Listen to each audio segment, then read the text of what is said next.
మీరు మహానాయకుడు అని చెప్పేసి ఒక సినిమా చేశారు. అవును, అంటే ఇలా గాజులు కొట్టి రెండు చేశాను. కథానాయకుడు చేశాను, ఇంకోటి లక్ష్మీ ఎన్టీఆర్ చేశాను. రెండు చేశాను. రెండిట్లో అదే రోల్, రెండిట్లో వేరే వేరే. ఇందులో ఒక ఆవిడ ఇలా గాజులు కొట్టి అలా ఏదో సంథింగ్ గొడవ ఉంటుంది. అదేంటంటే రౌడీలు ఇలా వెళ్ళి కుర్చీలు లాగేసి ఎవరు ఇట్లా చేసింది అని చెప్పి ఆయన్ని కొట్టి అని బయటకు లాగి కొట్టి అమ్మ కొట్టి కొట్టి పెట్టారు. చాలా అసలు అది కట్టు చెప్పిన 2 నిమిషాలు అరుచుకుంటూనే ఉన్నారు అందరూ. ఆ గోలలో అర్థం కాదనమాట ఒక్కోసారి అలాంటి సిచ్యువేషన్ చేసిన. బాలకృష్ణ గారి మొహం మీదకి వెళ్ళి ఇట్లా గాజులు పగలు కొట్టి ఆ సీన్ చేస్తున్నప్పుడు భయపడలేదా? భయపడుతుంటే ఆయన వచ్చి నువ్వు వచ్చి ఉమ్మాయమ్మా బా ఆయన చెప్పారు, ఇది ప్రామిస్, ఇట్లా వచ్చి నువ్వు పర్లేదు, ఎందుకంటే నాన్నగారి మీద అలా చేశారు, అప్పుడు నువ్వు వచ్చి చెయ్యి, ఇలా అలా నువ్వు భయపడుతూ చేస్తే సీను సరిగా రాదు, వచ్చి ఇలా అంటే ఇంకా ఆయన మీద ఇలా వెళ్ళి ఇలా కొట్టి, ఇద్దరు ఉంటాం ఆర్టిస్ట్లో, ఇలా పెట్టి చేసి మాట్లాడి అదంతా. క్రిష్ గారు చాలా బాగా చేశారు అది. నిజం అసెంబ్లీకి వెళ్ళి అక్కడ ఏంటంటే పెద్ద ఆర్టిస్ట్ ఉన్నారు, మాట్లాడతారు, అది వాళ్ళ మర్యాద. నేను ఇక్కడ ఆగుతా, అది నా మర్యాద, అంతే, మాట్లాడారు కదా అని పక్కన వెళ్ళిపోయి కూర్చొని అసలు అలా చేస్తే వాళ్ళకి ఇష్టపడరు అనమాట వాళ్ళు. అంటే అబ్వియస్లీ అసలు ఛాన్సే లేదు. అసిస్టెంట్స్ వచ్చి చెప్తారు మీరు పక్కన వెళ్ళి కూర్చోండి అని చెప్తారు, వాళ్ళ దాకా రాలేదు. అది అంత పెద్ద ఆర్టిస్ట్ ఆ మాట అన్నాడు అన్నాడు, నేను కింద నుంచి షాక్ లో ఉండిపోయాను. అవునవును అన్నారు, ఈ మాట చెప్పారు. సినిమా కోసమే అఫ్ కోర్స్. వాళ్ళ ఇప్పుడు సీనియర్ ఎన్టీఆర్ గారి మీద అలా చేశారు, సో మీరు అలా చేయండి, మీరు ఎలా ఎంత చేస్తే ఆ సీన్ అంత బాగా వస్తుంది అని చెప్పారు. మిమ్మల్ని పేరు పెట్టి కూడా పిలిచారంటే మాధవి అంటారు, అంటే గుర్తుపడతారు, కొంతమంది గుర్తుపడతారు. ఇండస్ట్రీలో నిజంగా గుర్తుపట్టినట్టు నటించి పక్కకి వెళ్ళిపోయేవాళ్ళు ఉంటారు. వాళ్ళని ఏం చేద్దాం, మనకి ఎందుకు అవన్నీ పద. Next question. బాలకృష్ణ గారు అంత మనిషి అంత ఫ్రీగా అవసరం లేదు. ఆయన చాలా బాగా ఉంటారు, చాలా బాగా మాట్లాడతారు. అంటే మనం చూసేది ఇంతే కదా, ఇంతలో చాలా బాగా ఉంటారు. మనం ఎలాంటి మనిషి, ఎలాంటి వ్యక్తి అని మనం ఒక థీసెస్ రాయట్లేదు కదా ఆయన మీద, సో మనతో ఉన్నది చూసుకుంటే సరిపోతుంది. అది ఫైనల్ క్వశ్చన్ మేడం, చివరికి వచ్చేసాము. ఓకే, నెక్స్ట్ ఏంటి అంటే, సినిమాలు చేస్తున్నారు, సీరియల్స్ చేస్తున్నారు, అండ్ మీ హెల్త్ ముఖ్యం, ఫ్యామిలీ ముఖ్యం. ఎస్. మీ మైండ్ సెట్ ఇప్పుడు ఎలా ఉంది? నెక్స్ట్ రాబోయే 5 ఏళ్ళలో మైండ్ సెట్ ఏంటంటే, ఒక 6-7 ఇయర్స్లో నేను సంథింగ్ మంచిగా ఈ మూవీస్ సీరియల్స్ చేస్తాను సరే. ఒక 2 స్క్రిప్ట్స్ ఉన్నాయి నా దగ్గర. ఓకే, ఆ స్క్రిప్ట్స్ని నేను రియలైజ్ చేయాలి, అదొకటి ప్రాజెక్ట్. డైరెక్షన్ కాదు, నేను రాశాను, అది చూడాలి, అది తర్వాత మెటీరియల్ ఇవ్వాలి. అండ్ దెన్ ఇంకొక ఎస్టాబ్లిష్మెంట్ ఎలా అంటే, నేను ఉన్న నాళ్ళు మంచిగా అదే నాకు సంపాదించి పెట్టేలాగా ఒక ఆఫీస్ లేకుంటే ఒక బిజినెస్ లాంటిది ఒకటి స్టార్ట్ చేద్దామని ఆలోచన. Super madam. అండ్ ఫైనల్గా మీరు వెళ్ళేటప్పుడు ఒక పాట పాడిచ్చి పంపించమన్నారు. పాటనా? అసలు ఈరోజు నాకు కొంచెం హెడేక్గా ఉంది, అందుకని వచ్చినప్పుడు కొంచెం డల్గా మాట్లాడుతూ ఉండాలి. ఇప్పుడు రాను కొంచెం మాట్లాడాను. తప్పకుండా పాడదాం. ఏం పాట పాడాలి చెప్పండి. మీ హీరో, మీ నాన్నగారి పాట పాడితే ఇంకా హ్యాపీ. నాన్నగారి పాట అలాగా అన్ని రావు, కొన్నే వచ్చి నాకు. Any song.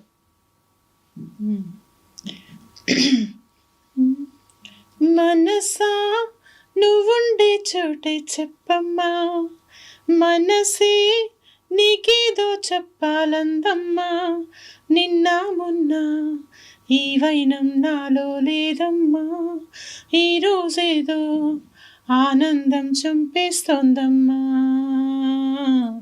ఓ సోనా వెన్నెల సోనా నేనంతా నువ్వయ్యానా, నీ రూపు రేఖల్లోనా నేనుండిపోనా, మనసా నువ్వుండే చోటే చెప్పమ్మా, మనసే నీకేదో చెప్పాలందమ్మా, నిన్న మొన్న ఈ వైనం నాలో లేదమ్మా, నీ రోజేదో ఆనందం చంపేస్తోందమ్మా.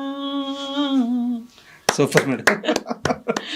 Acting, singing, drawing, motivation classes, ఏదో అలా ఖాళీగా ఉన్నప్పుడల్లా బుర్రలు తినకుండా ఇలాంటివి చేసుకుంటూ ఉంటే సరిపోలే, ఇంకోళ్ళని ఇబ్బంది పెట్టకుండా.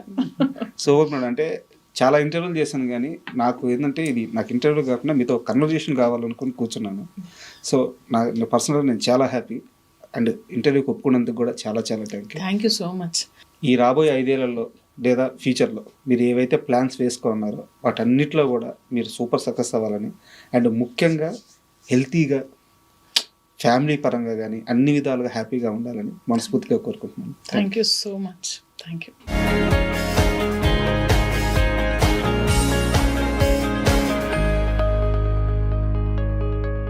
And for more videos, Please subscribe to iDream. Please subscribe to iDream. Please subscribe iDream. And please subscribe to iDream. For more videos, subscribe to iDream.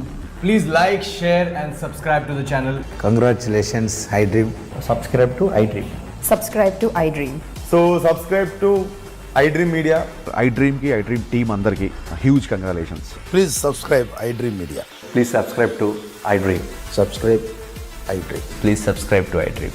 iDream అంటే నా కళల ఛానల్ను సబ్స్క్రైబ్ చేసుకున్న నోరు తిరుగుతలేదు, మీరైతే గంట గుర్తు కొట్టండి. For more such videos, please subscribe to iDream. Subscribe to iDream. Please subscribe to iDream. Please subscribe iDream Media. Please do subscribe to iDream. Please subscribe to iDream Media. For best entertainment and information, please subscribe iDream. And don't forget to subscribe to iDream. ఒక నిరాసక్తి కానీ కనిపిస్తూ ఉంది. నిజంగా మనస్ఫూర్తిగా 100కి 100% industry మీద ప్రేమతోనే continue అవుతున్నారా, ఇక్కడ నుంచి బయటికి వెళ్ళలేక కంటిన్యూ అవుతున్నారా?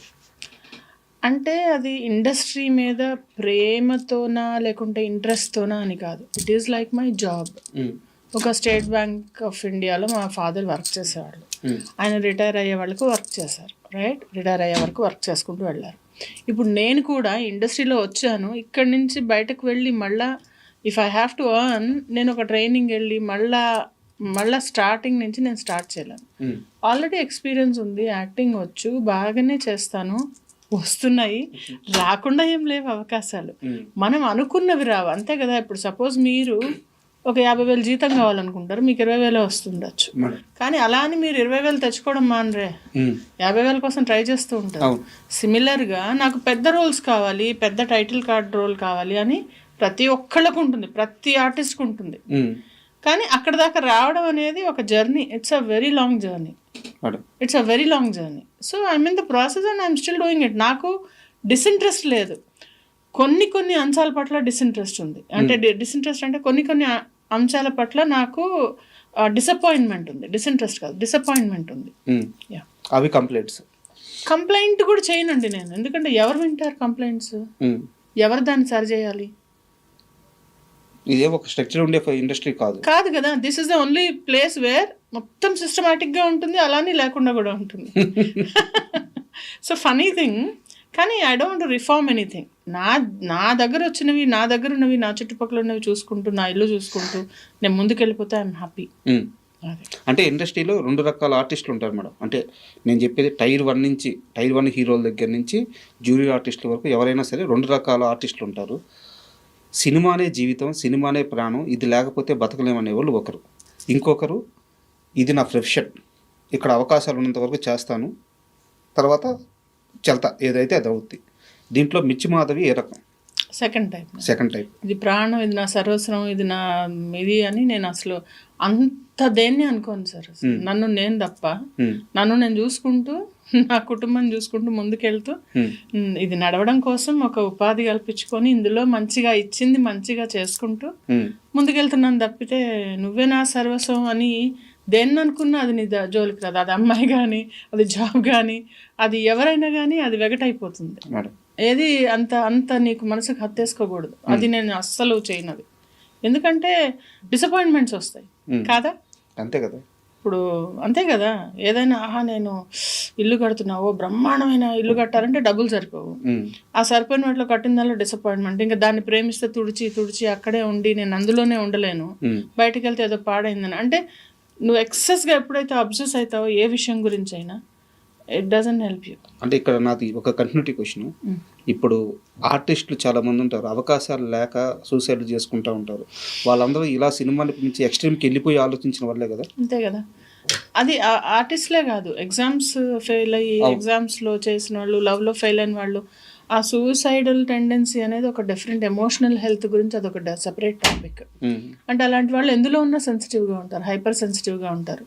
వాళ్ళు తట్టుకోలేరు. అదే చెప్పటం, డిసప్పాయింట్మెంట్ తట్టుకోలేరు. ఎప్పుడైతే నువ్వు ఎక్స్పెక్టేషన్స్ ఇక్కడ పెట్టుకున్నావో అక్కడ దాకా రాలేదనుకోండి, ఇట్ విల్ బి టోటలీ ఒక రాంగ్ ప్లేస్లో ఉన్నట్టు మనం మేడం కదా.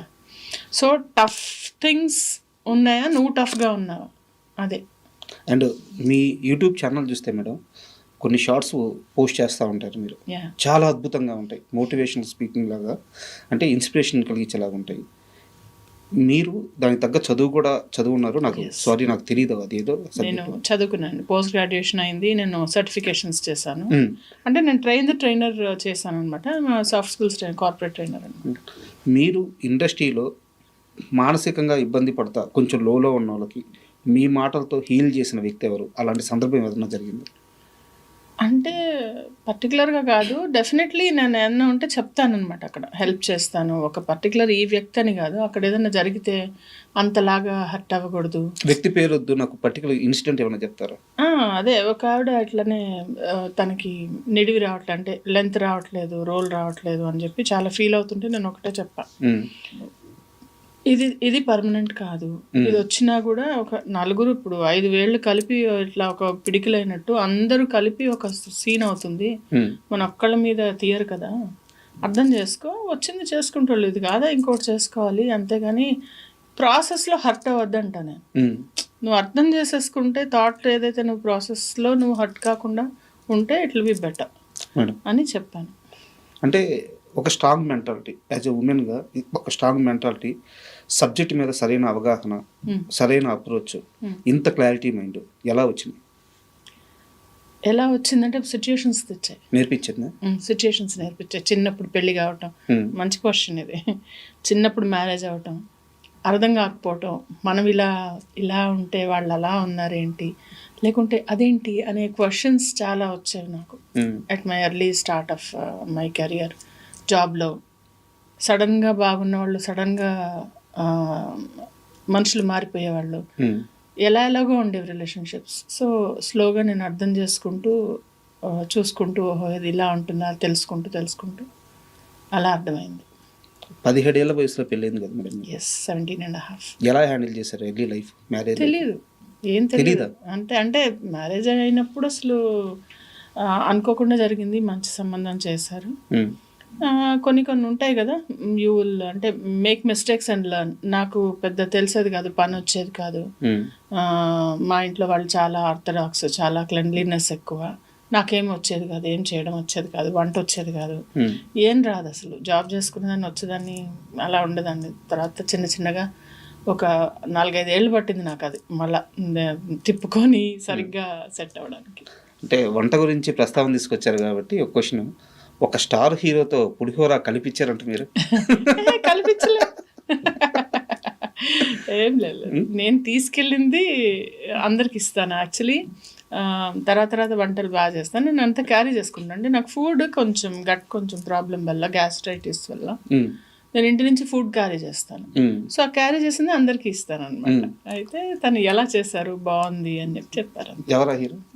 వద్దు, పేర్లు వద్దు, మళ్ళీ మీకు తమ్నైల్స్ చేసుకుంటారు, వద్దమ్మా, దండం మీకు. ఓకే, మీ ఫస్ట్ మూవీ ఒంటరి, గోపిచంద్ గారి సినిమా.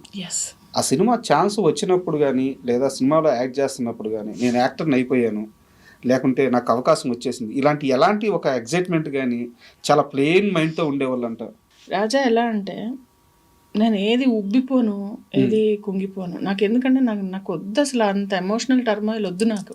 పడి ఉన్నాను నేను, అది చెప్తున్నాను నేను. అర్లీ స్టేజ్లో అవన్నీ పడి ఏదో రాగానే ఓహో మనం అచీవ్ చేసేసామని నాకు అసలు ఎప్పుడు అనిపించదు.